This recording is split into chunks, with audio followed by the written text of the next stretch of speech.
Pudar itu kan motor roda 4 gitu. Which is regulasi di Indonesia bahkan di dunia pun belum ada. Masih baru. Sebetulnya kalau ini kan dia ada 2 segmen sebetulnya. Kalau electric scooter itu ada transportasi, ada excitement gitu loh. 132 km per jam. Itu kan tegak ya buat berdiri ya? Iya, tegak berdiri.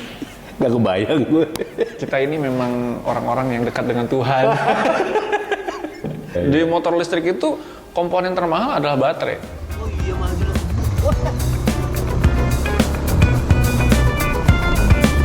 Feel-nya tuh lo cobain nih kok.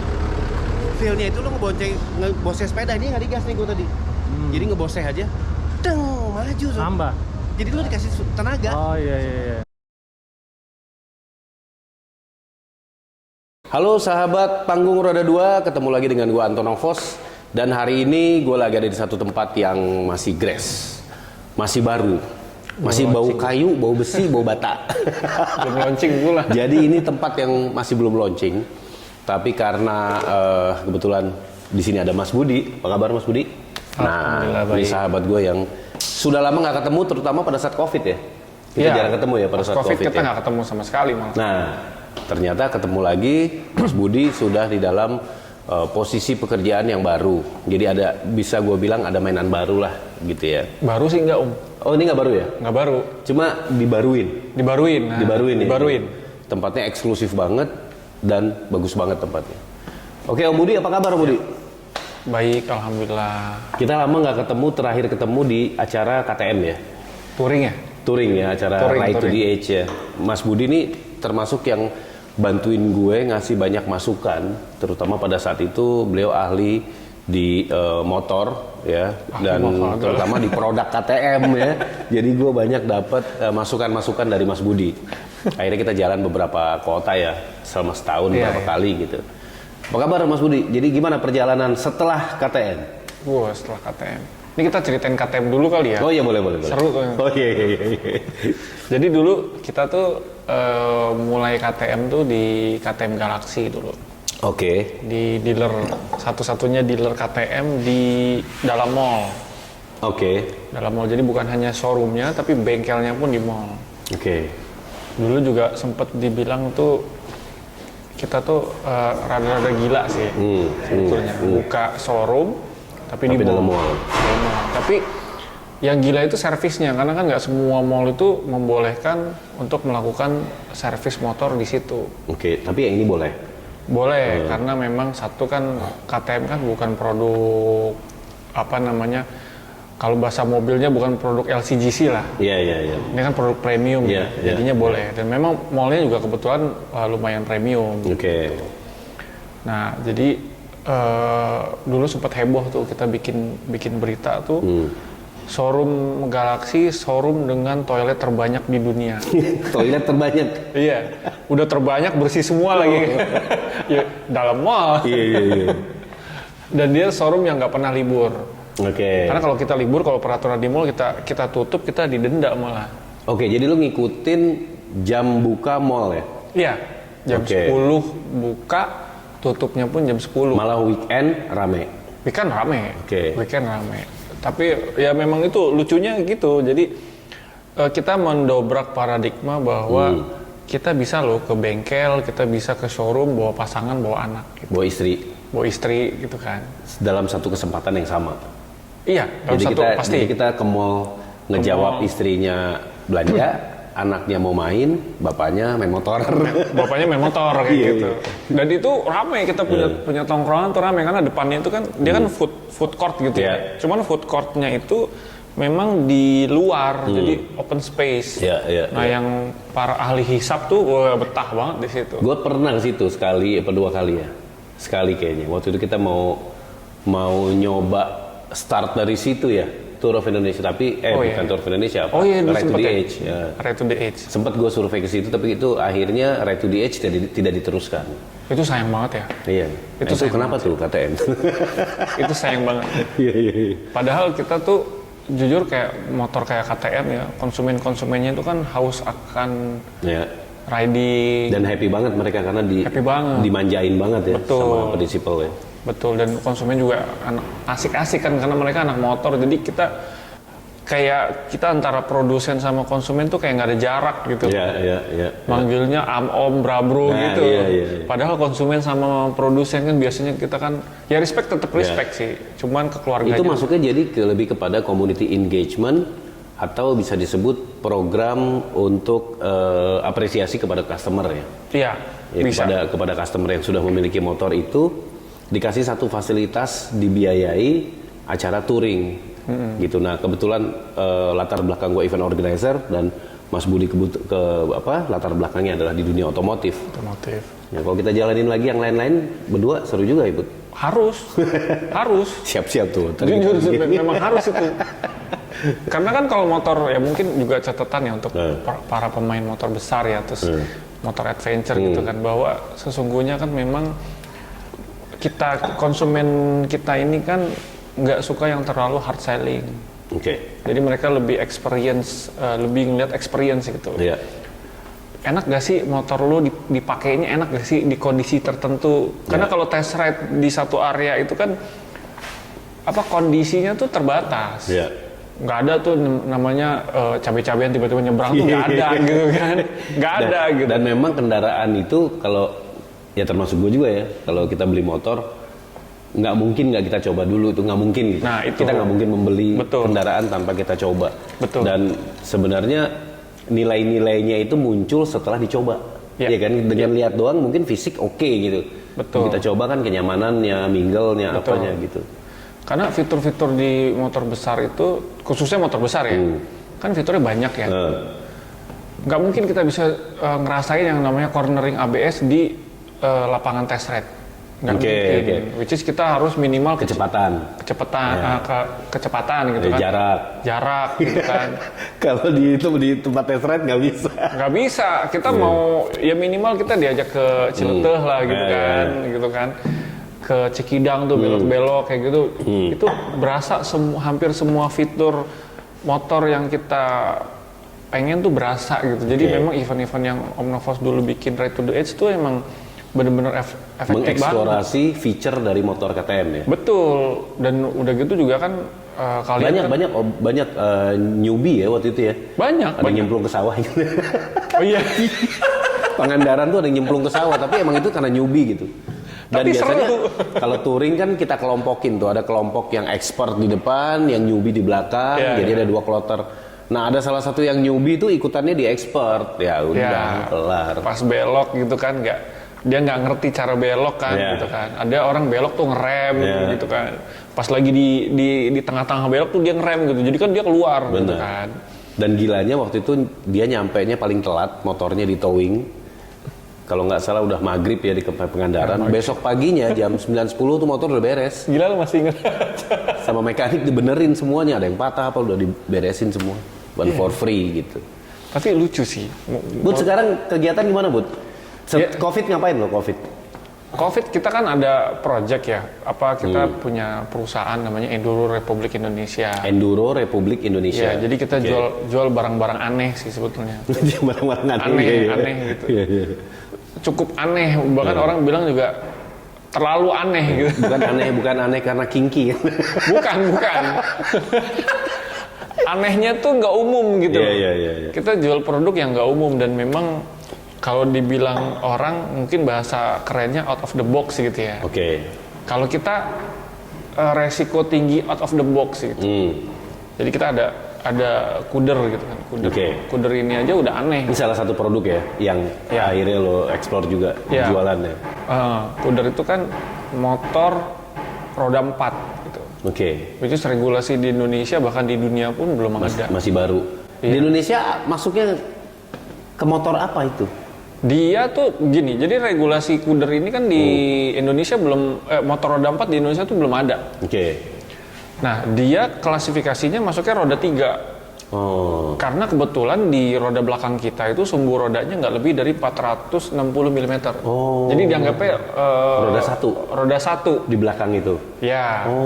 Jadi berarti ada surat sekarang? Ada, STNK-nya ada. Aman ya? Aman. Jadi mungkin nanti suatu saat once regulasinya sudah ada untuk motor roda 4, mungkin akan STNK-nya tulisannya motor roda 4. So far sementara motor roda 4 di Indonesia itu hanya Kuder atau ada merek lain? Hanya Kuder dan satu-satunya di dunia. Oh. Di dunia. Oke. Yang lain Jadi kan belum ada lagi yang bikin. belum ada. Jadi dia beda ya. Sama ATV itu beda. Iya. Kalau ATV kan dia bawanya kayak mobil ya. Iya. Kalau ini benar-benar kayak motor. Iya. Dan semua suspensinya itu nggak ada breakernya, independen semua. Dia pakai. Gue lihat di YouTube waktu itu Kuder dia di trotoar, si roda kirinya naik, roda kanannya turun, tapi Ya. di atasnya tetap lurus. Tetap lurus. Gitu. Itu aja orang udah aneh. Itu benar-benar ya lo udah cobain ya? Udah. Begitu ya? Dan banyak teman-teman juga yang udah pada cobain. Gitu. Yeah.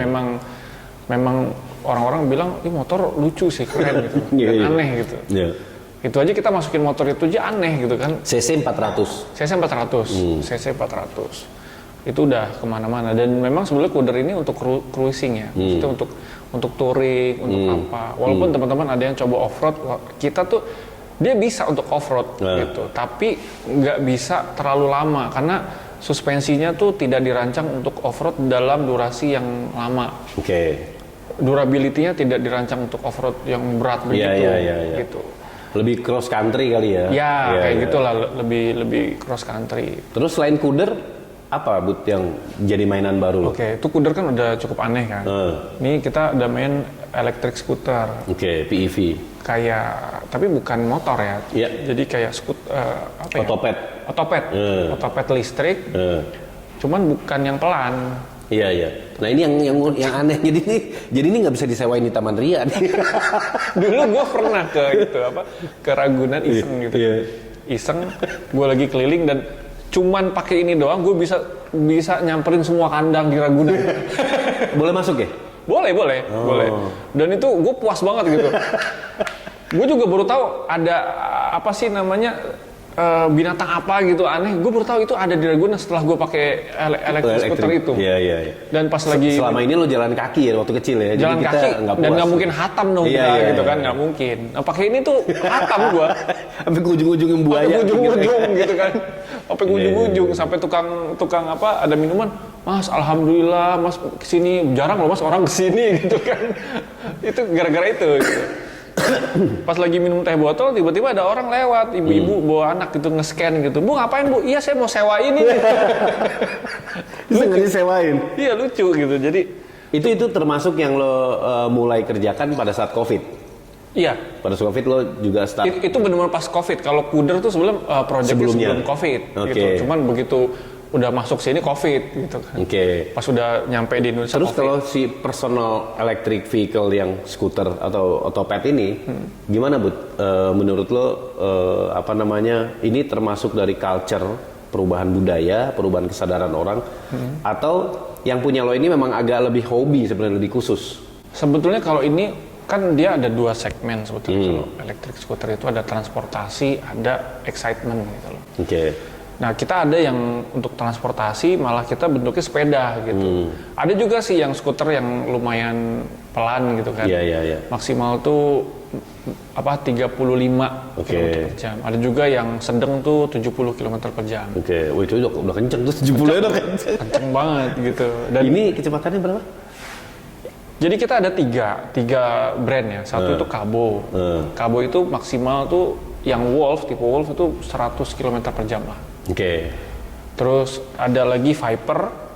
Viper itu gue pernah ya pakai sendiri mentok 132 km per jam. 132 km per jam. Itu kan tegak ya buat berdiri ya? Iya, tegak berdiri. Gak kebayang gue. Kita ini memang orang-orang yang dekat dengan Tuhan. Gila. Kan gila. Tapi ada yang beli nggak? Pertanyaan gue gitu. Ada, dan mereka ada komunitasnya. Ada yang beli gitu. Ini sih lebih dalam kota ya, maksudnya kita mau jalan-jalan ngafe ke kota, ngopi, apa-apa gitu. Nah teman-teman ini nih electric scooter ini keren-keren sih. Mereka ada yang pakai touring ke Bandung. Bener touring ke Bandung. Baterainya kuatnya tuh? Kuat, nggak dari Jakarta ke Bandung sekali charge, nggak 2 kali. Mereka charging pertama di Cianjur. Habis itu baru ke Bandung. Bahkan ada lagi yang bentuknya UC itu bisa sampai kemana-mana. Mereka hebat-hebat lah istilahnya. But kalau electric vehicle sendiri, ini personal electric vehicle perkembangan di Indonesia kan sebenarnya lagi rame nih ya. lagi banyak banget ya. Menurut lo nih, culture orang menggunakan kendaraan listrik tuh apa ya, kayak mutlak ya, sesuatu yang tidak bisa dinafikan lagi ya. Sebetulnya gimana perkembangannya menurut lo? Ya perkembangan tuh jadi gini, waktu pas gue main electric scooter itu memang waktu itu motor listrik belum se-hype sekarang. Jadi memang kan kita melihat bahwa si electric vehicle itu memang kita lagi di-push ke arah sana. Lagi di-push ke arah sana. Cuman kita di Enduro banyak yang nanya, kenapa sih lo nggak masukin motor listrik gitu kan? Kenapa malah electric scooter? Kenapa malah sepeda gitu kan? Kita masih ngeliat gini, ini kan pemerintah kan masih mempelajari juga kan behavior orang-orang, dan motor listrik itu sendiri kan sebetulnya kalau gue ngeliatnya gini, ini pribadi ya, bukan perusahaan gue yang punya pendapat. Gue ngeliatnya ada dua jenis gitu motor listrik ini. Ada pertama, memang motor listrik untuk jarak pendek, gitu, untuk komplek-komplek, ibu-ibu gitu kan. Sama itu mungkin apa ya, klasifikasinya tuh bukan transportasi kan? Komuter kan ya. Sama memang yang untuk transportasi tuh, kenapa gue bilang transportasi?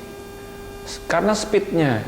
Jarak lebih jauh, speednya pun juga. Dan speednya ya mungkin udah bisa dibilang semi kendaraan bermotor ya. Iya. Secepat itu gitu. Betul. Kan kalau kita tuh punya apa ya, punya istilah tuh Google Speed. Jadi Gmap itu yang setahu gua tuh speednya tuh 40 km per jam. Oh, dia bisa ngikutin tuh? Enggak, maksudnya gini. Google Map itu kan kadang-kadang memprediksi lo akan nyampe sejam lagi. Nah, itu asumsinya 40 km per jaman kayak gitu. Nah, untuk yang transportasi kan berarti kan di atas 40 km per jam kan. Rata-rata 60 kayak gitu. Nah, itu yang kalau buat gua itu yang disebut transportasi. Tapi kalau di bawah itu lebih komuter sih. Untuk komplek-komplek, ibu tuh buat belanja, antar anak sekolah gitu-gitu. Nah, kayak gitu. Ditaruh lah di itu ya. Betul, kan dari sisi desain frame-nya segala macam memang didesain untuk itu gitu. Nah, untuk yang sisi level transportasi memang pemerintah masih harus bekerja keras, karena saat ini yang beli motor listrik itu masih orang-orang yang sudah aware gitu loh. Jadi dari sisi intelektualnya juga mereka lebih tinggi gitu. Karena kan bayangin harganya lebih mahal dan sama dengan motor bensin. Tapi in terms of speed sama range mereka masih kalah sama motor murah yang bensin. Gitu. Jadi mereka tuh memang konsumen motor listrik yang ditransportasi ini, mereka tuh memang punya kesadarannya udah tinggi, Om. Jadi kalau orang yang biasa gitu dipaksa untuk beli motor listrik yang transportasi, mereka mikir dengan harga 30 juta, mendingan gue beli motor yang fisik, yang mesin aja, bensin aja, combustion aja, karena kenceng kok, lebih kenceng dari itu, gitu. Desainnya juga sama-sama keren gitu. Itu balik lagi ya, karena ya gila aja kita dari kecil ya. Gue dari kecil taunya motor gitu. Berbensin dan berasap dan bersuara. Getarannya ada. Jadi ada getaran gitu, ada vibrasinya. Nah, itu kultur itu dirubah pada saat katakanlah umur kita udah segini gitu. Rada aneh memang, ada shock, culture shock, pendapatnya keren. Gitu kan. Culture shock waktu gue ngerasain naik motor itu, nih gue kayak nggak naik motor, kayak naik mainan anak-anak jadinya. Yang dimainkan anak-anak karena tidak ada suaranya. Betul. Satu itu. Kedua, kalau tidak ada suaranya, gue suka ngerasa lebih berbahaya karena gue tidak dilihat orang. Motor gue tuh, kendaraan gue tidak didengar orang. Nggak didengar orang. Sementara kalau naik motor ada suaranya sedikit lah gitu. Kalau paling nggak kalau kita gitu kan, ya itu kebiasaan ya, dari kebiasaan. Mungkin teman-teman juga ada yang begitu gitu. Dan adrenalinnya tuh kita kadang-kadang, gue pernah naik motor listrik yang lumayan kenceng ya. Dia 170 km per jam waktu itu. Motor listriknya gede gitu. Pernah touring gue ke Bandung pakai itu. Itu memang tiba-tiba 150 gitu nggak berasa. Jadi trilnya tuh nggak ada gitu. Begitu lo buka helm, kenceng gitu, angin gitu. Tapi kalau ini enggak. Suaranya coba. Gitu ya. Tapi enak banget dan nggak panas, nggak, ya positifnya gitu, dia nggak panas, nggak apa. Cuman memang kalau kita kalau kita pakai motor bensin kan getaran mesin, suaranya kan kayaknya kayak pengen nge-push kita untuk lebih yang adrenalin junkie ya. Adrenalin gitu. itu kayak ini gitu, kayak suara putaran mesin, getaran itu kayak penanda bahwa kita sedang melaju. Nah itu tandanya kayak Betul. yang race kita rasain kita lagi maju nih. Kenapa? Karena suara itu kan kalau ada gedung di kanan kiri kita, ada mobil, itu kan ada pantulannya tuh ke telinga kita kan. Itu yang membuat kita sedang kayak apa berjalan. Tapi kalau listrik karena nggak ada suaranya, kalau kita merem, kelar tuh. Kalau merem nggak keraba tuh. Iya. Marka jalan yang putus-putus loh, kok jadi nyambung gitu kan? Kok kenceng gua gitu? Oh gua kenceng gitu kan? Jadi memang artinya kultur orang berkendaraan listrik ini pasti terjadi ya, termasuk. Pasti. Tapi kalau gue bilang di Indonesia masih tetap bentuknya di perkotaan, Bud. Ya. Iya kan, di perkotaan. Kalau kita keluar kota mungkin agak sulit gitu ya, karena keterbatasan baterai. Kan gue ngikutin terus perkembangan bahwa Indonesia kalah di WTO, ya kan? Padahal Indonesia itu pengen punya nikel sampai membuat sebuah pabrik di sini dan menjadi baterainya. Jadi mobil listrik di seluruh dunia beli baterainya itu bisa di Indonesia. Betul. Gitu. Ya mudah-mudahan kita bisa sih ya. Nah, kalau kita udah ada itu kan berarti kita harus produksi sendiri tuh. Betul. Ya karena gini sih, ujung-ujungnya harus ada produk Indonesia gitu loh. Harus. Motor listrik apapun itu. Betul. Ujung-ujungnya memang kita dipaksa memang harus ke sana dan kita juga harus beradaptasi dengan apa yang ada nantinya gitu. Sebelum motor listrik itu saat ini kan kendalanya dua sih. Duaan lah ya. Dari teknologinya itu masih menurut gue ya masih terlalu mahal gitu kan. Masih terlalu baterai gitu. Makanya pemerintah tuh ingin menekan harga baterai supaya harga motor listrik tuh jadi lebih bersahabat sama orang-orang gitu kan. Terus kedua dari sisi kepercayaan si konsumen sendiri untuk pakai itu. Jadi kayak hype-nya orang waktu pertama kali motor Matic tuh keluar. Nanti gimana nih kalau mogok gimana? Kalau ini gimana gitu kan. Memang sebagian orang ya kalau yang gue lihat kalau dunia motor mesin ya berbahan bakar bensin atau fosil. Itu kita dari kecil balik lagi dari kita kecil kita sudah diajarin mana itu karburator, mana itu rantai. Jadi kita spek itu kayaknya udah mengerti kalau motor tuh. Kalau kita lihat pameran motor, kita lihat apanya tuh, kita udah ngerti gitu. Speknya iya betul. Nah, tapi kalau listrik ini masih sangat terbatas sebagian orang saja yang bisa mengerti apa yang bisa dinilai dari sebuah sepeda listrik atau motor listrik. Betul. Itu harusnya ada edukasi itu ya bahwa listrik tuh komponennya tuh ini loh, gitu loh. Yang harus dicek tuh ini gitu. Nah itu yang mungkin gue sampai saat ini belum melihat produsen motor listrik itu mau mengedukasi itu. Jadi kasarnya gini, yang korelasi dengan CC itu kalau di listrik apa sih? Korelasinya dengan akselerasi kalau di listrik apa sih? Ya mungkin kalau akselerasi sama ya, Newton-meter gitu kan. Tapi kalau CC gitu, yang korelasi sama dengan di listrik itu apa? Mungkin hanya teman-teman. Kan ada KWH, ada apa tuh, ampere gitu. Ampere gitu kan. Teman-teman mungkin bingung gitu kan. Ini gimana? Gitu. Terus larinya seperti apa gitu. Kesannya kan. kayak lagi beli meteran listrik. Iya, kayak beli meteran listrik kan orang bingung dan beli token. Iya, dan itu kan orang butuh edukasi gitu. Iya. Dan kenapa kita juga belum mau masukin motor listrik? Satu, teknologinya tuh lagi berkembang pesat banget. Betul. Ada tahapan-tahapan ya. Iya. Jadi kesannya kalau yang gue lihat di sosial media ya bahwa motor listrik di dunia ya Indonesia itu bisa menurut gue perkembangan motor listriknya bisa dibilang sudah mewakili apa yang ada di dunia sih, yang ada di Indonesia ini. Karena segala macam itu masuk yang lo bilang tadi perkembangan itu udah bukan mungkin bulanan gitu. Setiap bulan ada lagi produk baru dan teknologinya baru. Kayak handphone lah.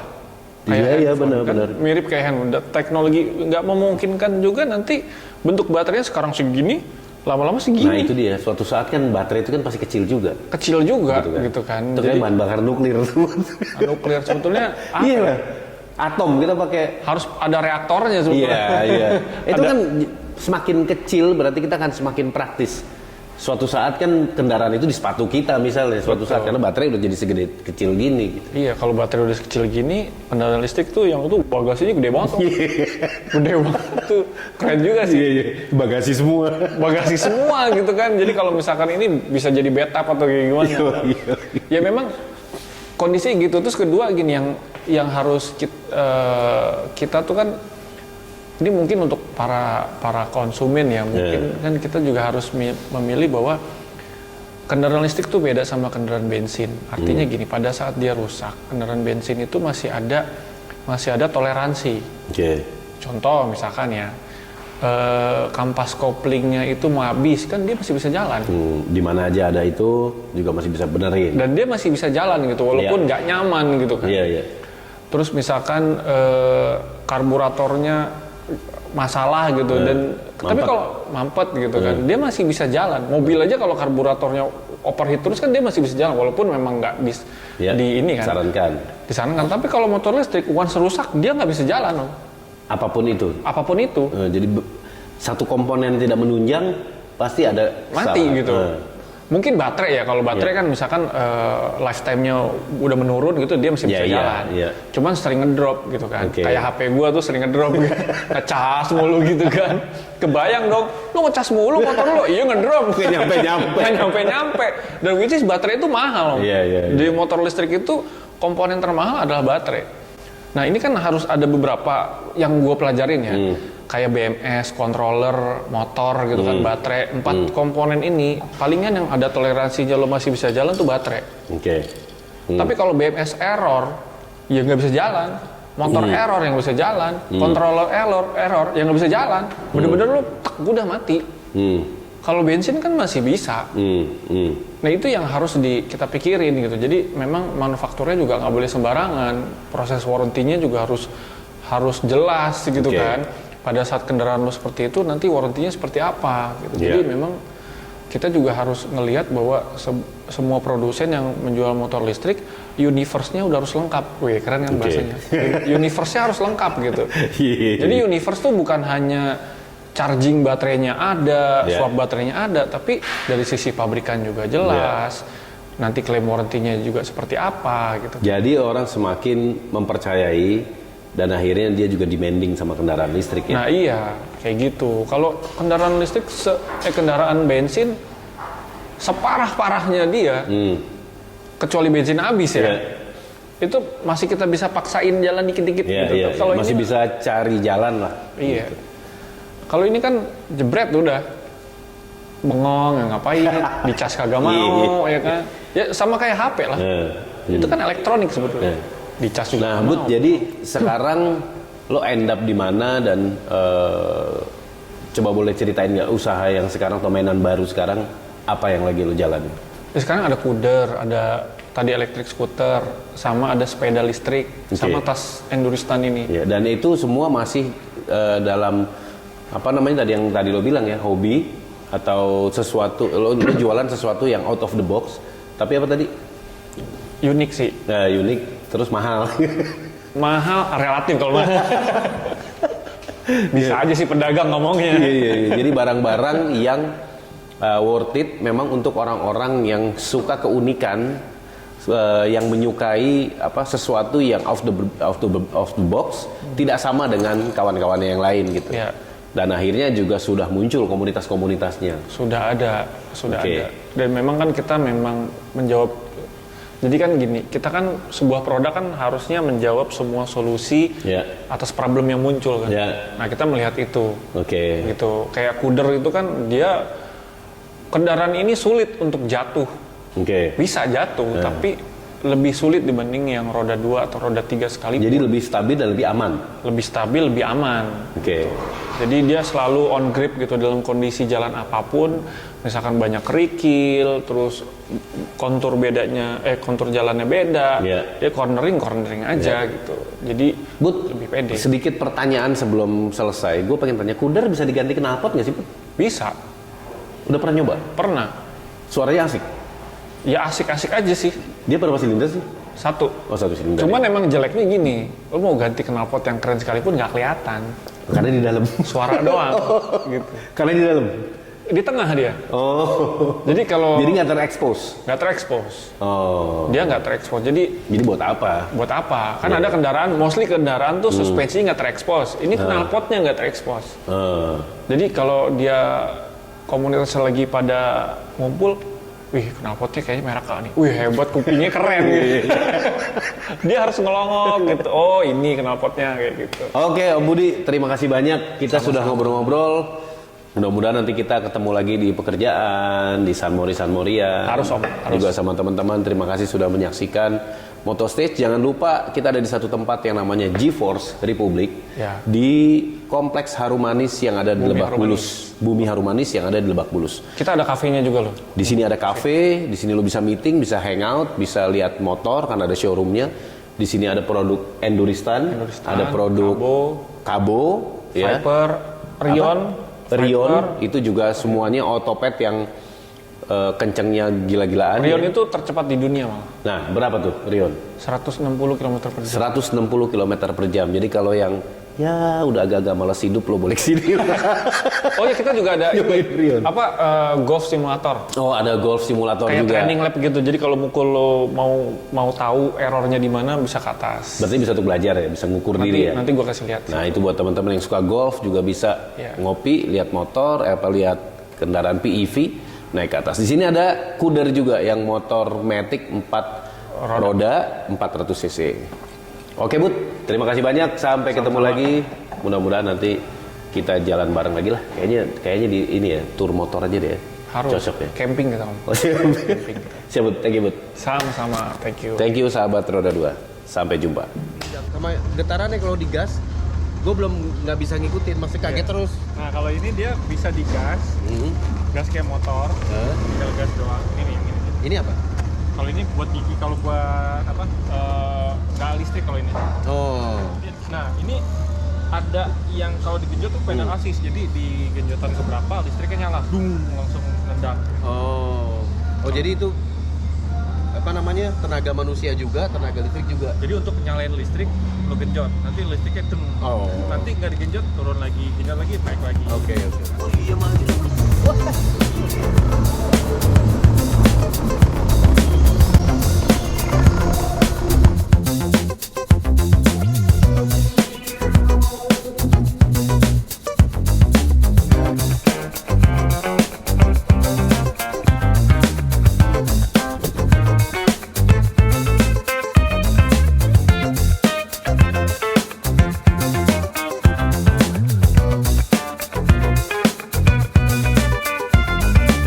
Feel-nya tuh lo cobain nih, feel-nya itu lo ngeboseh sepeda, ini nggak digas nih gue tadi.